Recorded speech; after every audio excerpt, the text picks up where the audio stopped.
नमस्कार मित्रों, एक बार फिर से आप सभी का स्वागत है बीएससी फिजिक्स की इस सीरीज में। आशा करता हूं आपको पिछला लेक्चर जो कि रियल गैस और आइडियल गैस पर था वो पसंद आया होगा और आप लोगों के कमेंट्स भी मिले। तो आज के लेक्चर में हम लोग पढ़ेंगे CO2 का लिक्विफिकेशन यानी एंड्रयूज कर्व। तो चलिए शुरू करते हैं आज का लेक्चर। एंड्रयूज ने अपने एक्सपेरिमेंट में CO2 कार्बन डाइऑक्साइड गैस को अलग अलग टेम्परेचर पर प्रेशर लगा करके और लिक्विफाई करके जो उसका आइसोथर्म खींचा यानी फिक्स टेम्परेचर पर कांस्टेंट टेम्परेचर पर जो प्रेशर वॉल्यूम ग्राफ जिसको हम इंडिकेटर डायग्राम बोलते हैं ये ड्रॉ किया। और देखिए वो इन टेम्परेचर्स पर, इनको आपको याद रखना पड़ेगा, 13.1 degree centigrade, 21.5 degree centigrade, 31.1 degree centigrade, 32.5, 35.5 और 48.1 डिग्री सेंटीग्रेड पर। तो देखिए ये ग्राफ कैसे आए, इन ग्राफ से क्या रिजल्ट ड्रॉ किया गया और किस तरीके से क्रिटिकल पॉइंट्स निकले वो यहाँ पर देखना है। तो शुरू करता हूं मैं आपको ग्राफ। तो सबसे पहले हम लोग लेते हैं ये 31.1 वाला। तो जब टेम्परेचर लो है तो उस समय गैस की रैंडमनेस जो होगी यानी गैस के मॉलिक्यूल्स की काइनेटिक एनर्जी वो क्या होती है, कम होती है। यानी गैस जिस भी वेसल में रखी होगी वहां पर वो कम प्रेशर एक्सर्ट कर पाएगी। तो मान लिया कि उस समय गैस का प्रेशर यहां पर था इस पॉइंट पर। अब इस टेम्परेचर पर क्या किया जाएगा, प्रेशर बढ़ाएंगे और गैस क्या होगी, कंप्रेस होगी, यानी गैस के मॉलिक्यूल्स पास पास आएंगे। तो मानी सी बात है, प्रेशर बढ़ाएंगे तो वॉल्यूम क्या होगा, कम होगा। देखो प्रेशर बढ़ाने के लिए हमें ऊपर चलना पड़ेगा और वॉल्यूम कम होगा तो इधर।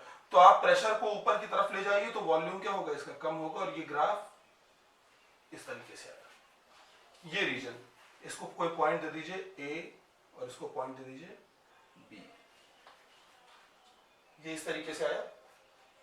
यानी अब क्या हो गया, अब यहां पर ये देखिए ये कर्व कैसा है, बॉयल्स लॉ की तरह है। यानी इस रीजन में जो गैस है ये बॉयल लॉ को फॉलो कर रही है, यानी ये प्योर गैसियस स्टेट है। अब क्या हुआ, बी रीजन, जब इस बी पॉइंट तक प्रेशर बढ़ाने पर वॉल्यूम कम हुआ। अभी क्या हो रहा था, प्रेशर बढ़ाने पर वॉल्यूम कम हुआ यानी गैस का कंप्रेशन होने लगा। अब गैस इससे ज्यादा कंप्रेस नहीं हो सकती है, यानी गैस के मॉलिक्यूल्स अब इससे ज्यादा पास पास नहीं आ पाएंगे। यानी अब गैस का कंप्रेशन रुक गया। अब क्या हो गया, स्टेट में चेंज होना शुरू हो गई, यानी गैस किस में कन्वर्ट होना शुरू हो गई है, लिक्विफाई होना शुरू हो गई है।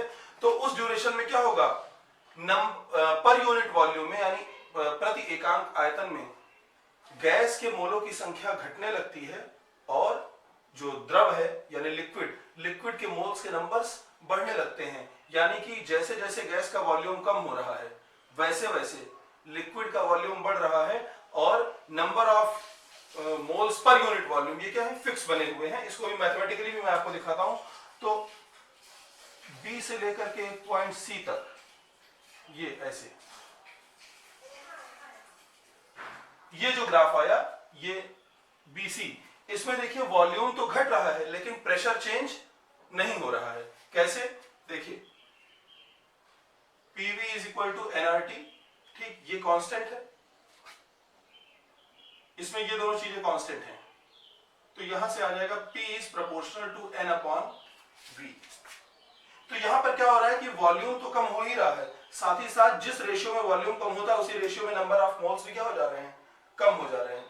क्योंकि कंप्रेशन के कारण अब वॉल्यूम घटने के साथ साथ क्या हो रहा है, जो स्टेट में चेंज हो रहा है यानी अवस्था में परिवर्तन हो रहा है। गैस किस में कन्वर्ट हो रही है, लिक्विफाई हो रही है, यानी लिक्विड स्टेट में आ रही है।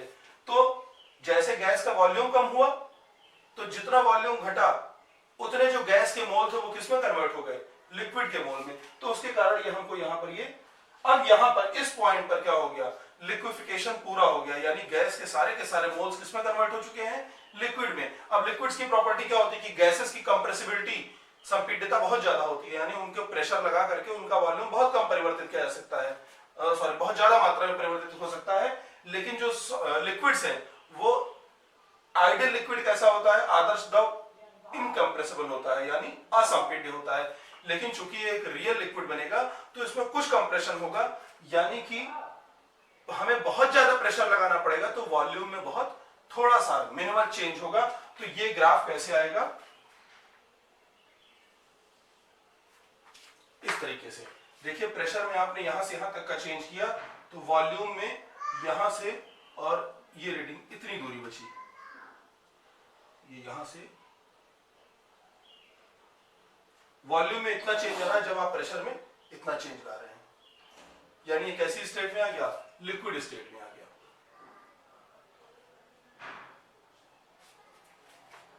अब टेम्परेचर को बढ़ाया गया, तो ये था कितने पे, 13.1 डिग्री सेंटीग्रेड पर पहले पर।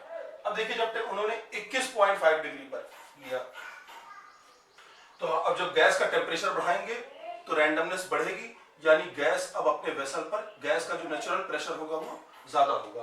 तो सपोज कीजिए कि वो प्रेशर यहां से है और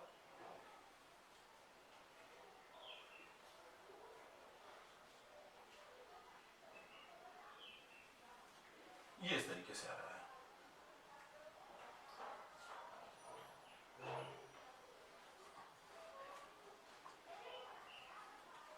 ई और एफ। अब देखिए क्या हो रहा है, यहां पर इस प्रेशर पर ही गैस लिक्विफाई होना शुरू हो गई थी। ये जो हमारा पहला कर्व है A B C D, ABCD curve में जो लिक्विफिकेशन है वो इसी प्रेशर से, यानी काफी लो प्रेशर पर ही शुरू हो गया था। क्यों? क्योंकि टेम्परेचर लो था। अब जैसे जैसे हम लोग टेम्परेचर हाई करेंगे, हम लोग इसको कितना कर रहे हैं, 21.5 डिग्री सेंटीग्रेड कर रहे हैं, तो जो लिक्विफिकेशन है वो इस प्रेशर पे शुरू हो रहा है। देखिए लिक्विफिकेशन के लिए जो मिनिमम प्रेशर होना चाहिए वो क्या हो गया, उसकी वैल्यू ज्यादा होगी, यानी जितना ज्यादा टेम्परेचर होगा उतना ज्यादा प्रेशर लगा करके हमें क्या करना पड़ेगा, गैस को लिक्विफाई करना पड़ेगा। अब सपोज कीजिए कि यहां से लिक्विफिकेशन शुरू हुआ और यहां तक लिक्विफिकेशन हुआ। यहां तक क्या हुआ, ई एफ, ये जी पॉइंट ले लें कि एफ से जी पॉइंट तक इतनी दूरी में क्या हो गया है, लिक्विफिकेशन हुआ, यानी वॉल्यूम में चेंज हो रहा है लेकिन प्रेशर में चेंज नहीं हो रहा है। क्यों? क्योंकि गैस के मोल्स किस में कन्वर्ट हो जा रहे हैं, लिक्विड के मोल्स में, और यहां पर लिक्विफिकेशन पूरा हो गया। उसके बाद फिर क्या हो गई, प्योर लिक्विड स्टेट आ गई। अब फिर से हमारा ग्राफ कैसे जाएगा, इस तरीके से जाएगा, क्योंकि अब लिक्विड्स कंप्रेस उतना ज्यादा नहीं होंगे, बहुत ज्यादा प्रेशर लगाना पड़ेगा, और ये ग्राफ ऐसे है। तो अगर इस तरीके से बहुत ढेर सारे ग्राफ खींचे जाएं और उनके ये जो पॉइंट्स हैं, लिक्विफिकेशन वाला पार्ट लिया जाए, तो वो देखिए एक पैराबोलिक शेप लेगा और ये इस तरीके से बनेगा।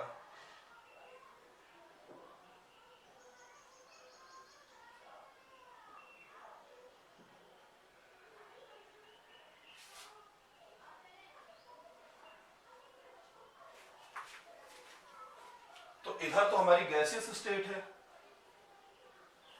इधर लिक्विड स्टेट है, और ये क्या है, लिक्विड वेपर। फिर उसके बाद एक टेम्परेचर ऐसा है 31.1 डिग्री सेंटीग्रेड, जहां पर ये कर्व इस तरीके से शो हो रहा है।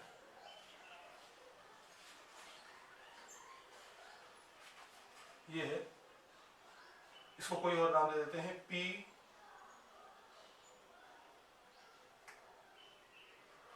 एम के और एन। ये है हमारा 31.1 डिग्री सेंटीग्रेड पर। तो यहां पर देखिए क्या हुआ कि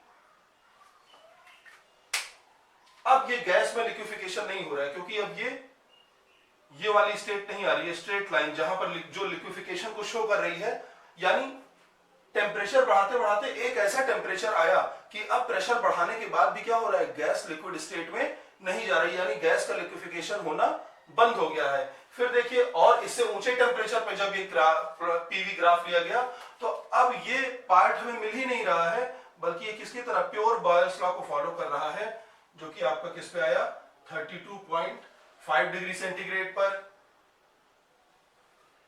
35.5 डिग्री सेंटीग्रेड पर, और ऐसे ही 48.1 डिग्री सेंटीग्रेड पर।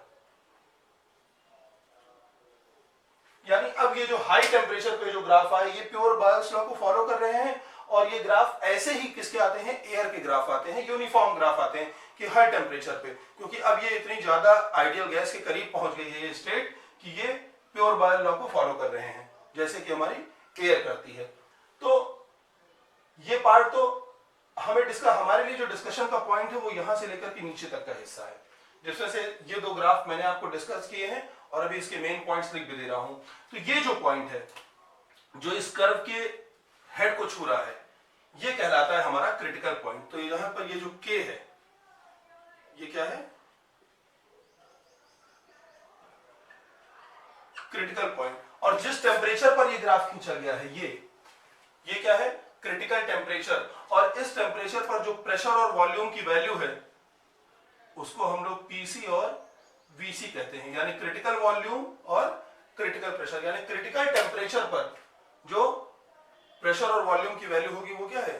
क्रिटिकल वॉल्यूम और critical pressure.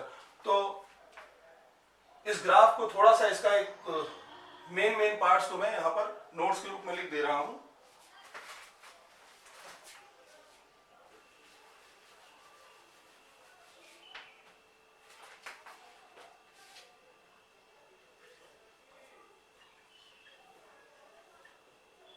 For isotherm A B C D, इसके लिए जो ए बी पार्ट है इसमें क्या हो रहा है? Gas obeys Boyle's law and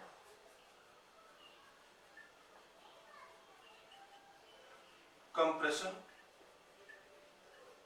takes place। BC part जो सबसे ज्यादा इंपॉर्टेंट है। Now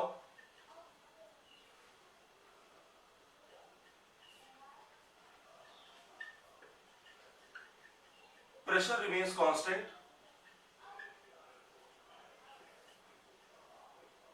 with decrease in volume due to liquefaction। यानी लिक्विफेक्शन स्टार्ट हो जाता है, जिसके कारण क्या होगा?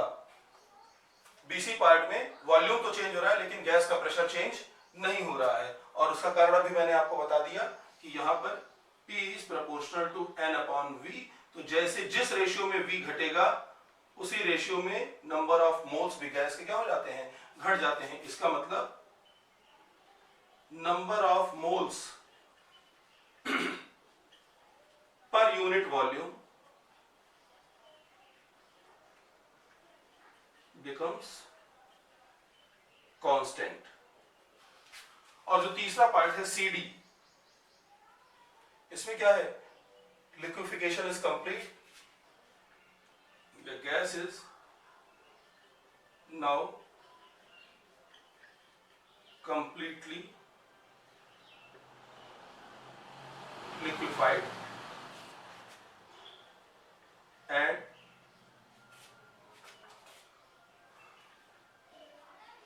liquid is very less compressible, due to which sharp line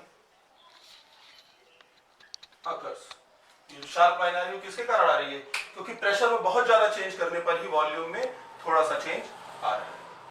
तो जो नेक्स्ट आइसोथर्म है EFGH, ये देखिए इसी नीचे वाले आइसोथर्म की तरह ही है, यानी ये वाला पार्ट जो है EF, ये क्या है? गैसेस स्टेट है। यहां पर लिक्विफिकेशन हो रहा है, चेंज ऑफ फेज या चेंज ऑफ स्टेट। और यहां पर क्या हो चुका है? ये गैस लिक्विफाई हो चुकी है, यानी ये लिक्विड स्टेट में आ चुकी है। लेकिन इस पहले वाले आइसोथर्म में और इस दूसरे वाले आइसोथर्म में जो फर्क है, केवल आपको ये देखना है। पहली चीज कि विद राइज इन टेम्परेचर,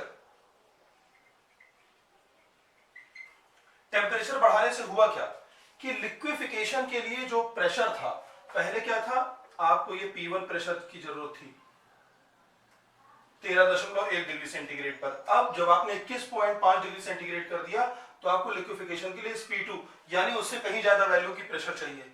इसका मतलब with rise in temperature higher pressure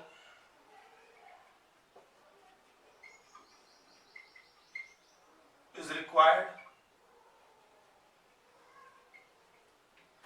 to liquefy the gas.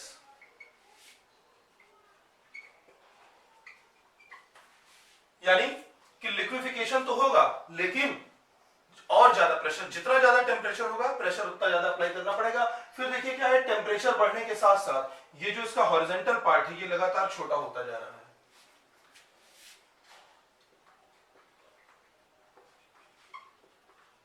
horizontal part of isotherm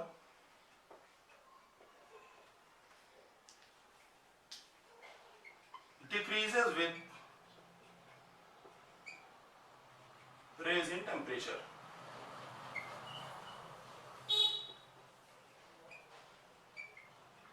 यानी टेम्परेचर बढ़ाने पर ये क्या दिखा रहा है, लिक्विफिकेशन का पार्ट दिखा रहा है ना, कि टेम्परेचर हम जैसे जैसे बढ़ा रहे हैं वैसे वैसे लिक्विफिकेशन का अमाउंट क्या हो रहा है, कम हो रहा है। यानी लिक्विफिकेशन, गैस का लिक्विफिकेशन और ज्यादा टफ होता जा रहा है।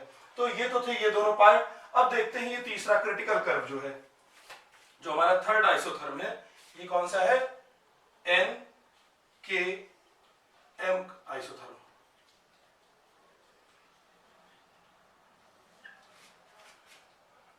इसमें देखिए क्या है, हॉरिजॉन्टल पार्ट becomes 0, यानी इसमें हॉरिजॉन्टल पार्ट खत्म हो गया। इसका मतलब अब गैस लिक्विफाई नहीं हो पाई, आप चाहे जितना प्रेशर लगा दे गैस अब लिक्विफाई नहीं हो पाएगी। और इसका ये जो Km पार्ट है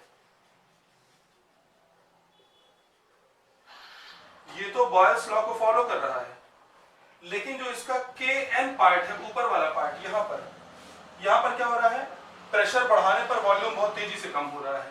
ये डज नॉट फॉलो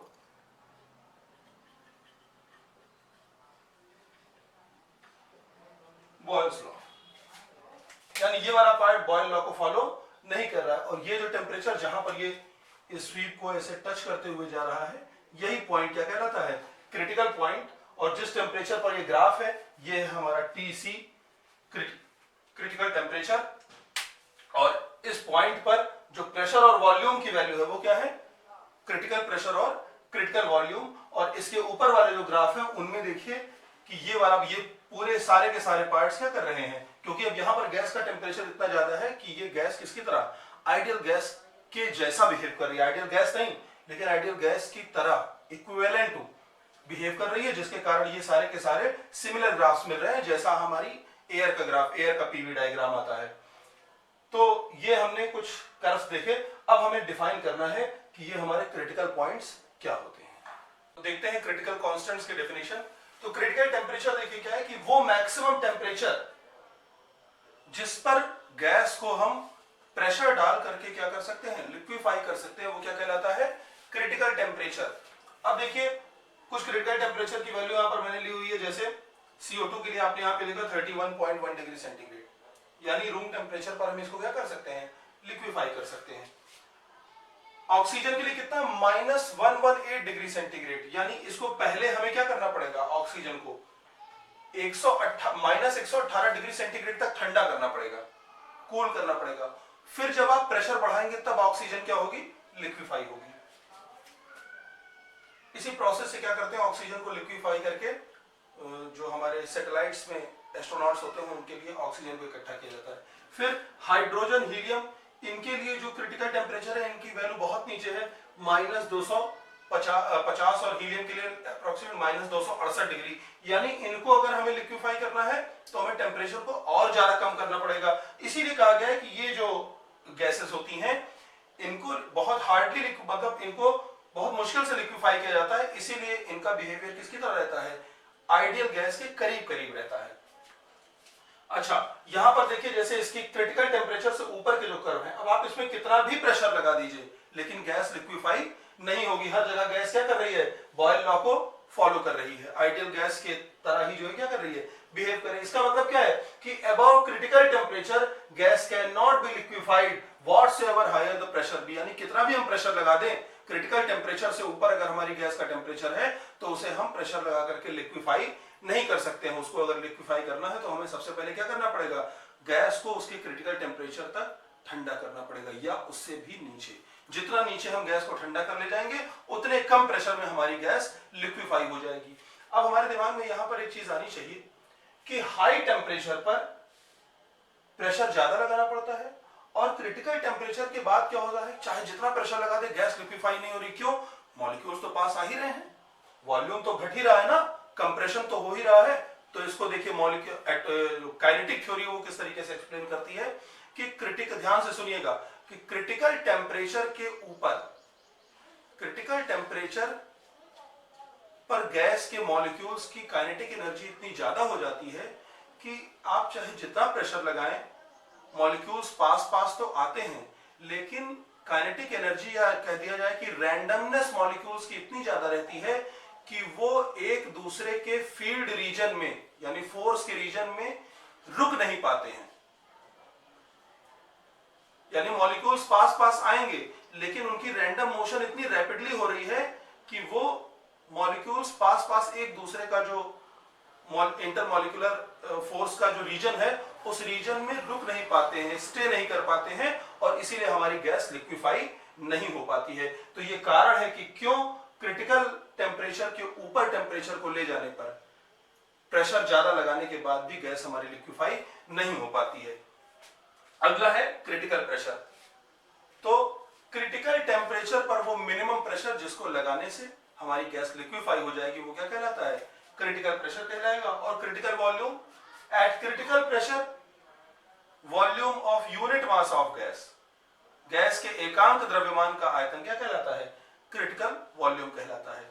इसके बाद जो अगली चीज आपके कोर्स में है वो है इन क्रिटिकल कांस्टेंट्स की वैल्यू फाइंड करना और उनमें रिलेशन एस्टेब्लिश करना। वही रिलेशन जो Z आप पिछले लेसन में पढ़ चुके हैं, कोफिशिएंट ऑफ कंप्रेसिबिलिटी, उसको यहां पर हम एक दूसरा नाम देंगे और एक वो कांस्टेंट है वो हर गैस के लिए सेम रहता है, उसको पढ़ेंगे। वही इनके बीच में रिलेशन है और बहुत इंपॉर्टेंट रिलेशन है और बहुत इजी भी है, 3-4 लाइन में आ जाता है। लेकिन इनकी वैल्यू निकालने के पहले हमें यह जानना पड़ेगा कि रियल गैस इक्वेशन, जिसको हम वंडर वॉल्स इक्वेशन बोलते हैं, वो क्या है। यानी जो हमारा अगला लेक्चर होगा वो किस पर होगा, वंडर वॉल्स इक्वेशन पर। तो आशा करता हूं कि आपको ये एंड्रयूस कर्व और इसका एक्सप्लेनेशन समझ में आया होगा। इसको देख करके आप अच्छे से नोट्स बना लीजिए ताकि आपको परीक्षा में मदद मिल सके। धन्यवाद।